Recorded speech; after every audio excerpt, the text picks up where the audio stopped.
Good morning, preppers. I find there's one thing on people's mind, one question perhaps, is if we're looking at food shortages coming, how long before they happen?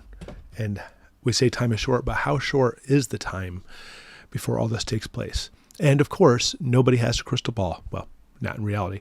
And nobody knows exactly when it's going to happen. So all we can do is kind of speculate, look at history, look at graphs and stuff. And out of anything, that's really the purpose of today's video. We're going to look at a couple news articles. And I want you to stay with it and stick with me, and I want to get your opinion on this also. So let's go ahead and jump right into the news articles here. And here's the first one. The world could run out of food in 10 years. The world could be facing a food shortage sooner than we think. And they say we've been calculating supplies the wrong way. I found this very interesting. I got these articles, by the way, from a friend of mine.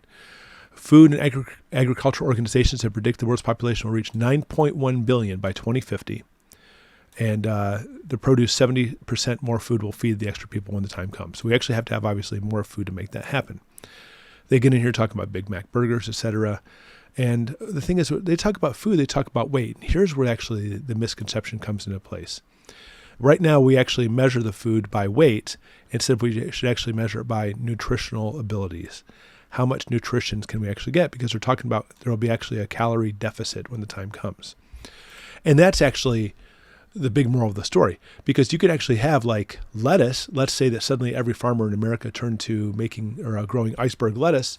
You're going to have everybody starve, because the amount of actual nutrition, the amount of energy, the actual sugars in there, we can't break it down. We don't have cellulose as humans, and so therefore everybody would starve. So obviously some foods have more nutritional values than others. Some actually have a higher caloric intake than others, like rice has a extremely high caloric intake, and whereas meats may not have so much higher caloric but have a lot of protein. So there's a lot of it comes into play.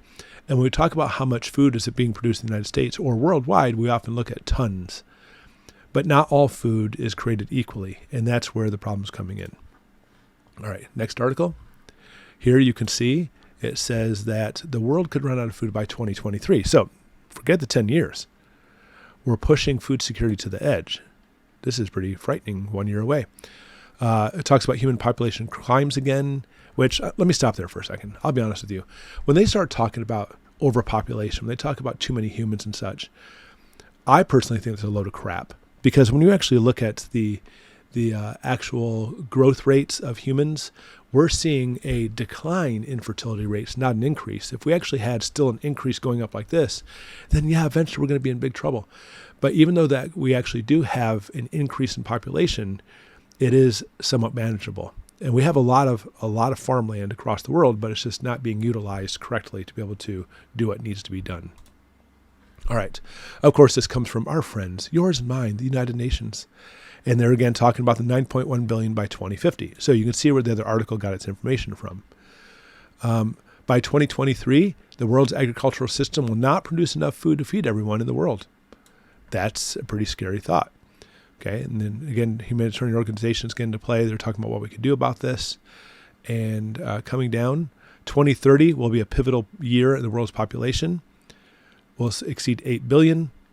And at that point, half of the world's population will be located in sub-Saharan Africa. And then they go into talking about global citizen campaigns with food insecurity. Well, obviously, that's where this article comes from. They're really trying to drum up money or support to feed the kids. And I get that. But let's go to the third article.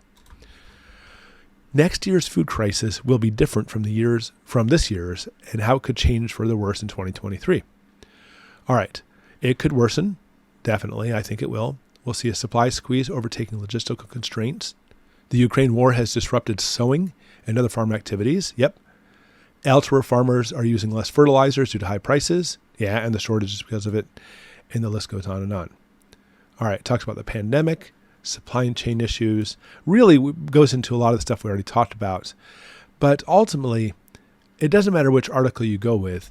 And it talks about Russia and Ukraine, and other problems as far as farmers' ability to prepare fields, diesel prices, the things we've been talking about for basically ever on this channel.